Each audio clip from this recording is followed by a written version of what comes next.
Pada hari ini dalam tahun 2009, kes jangkitan pertama virus influenza A H1N1 dikesan di Malaysia.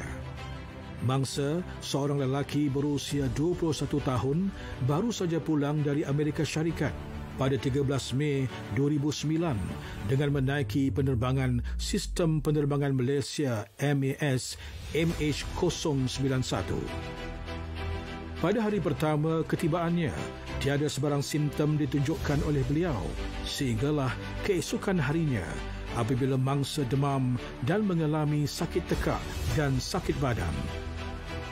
Beliau kemudian dimasukkan ke Hospital Sungai Buloh, Selangor pada pukul 6.45 petang dan ujian makmal yang dijalankan mengesahkan beliau dijangkiti virus tersebut.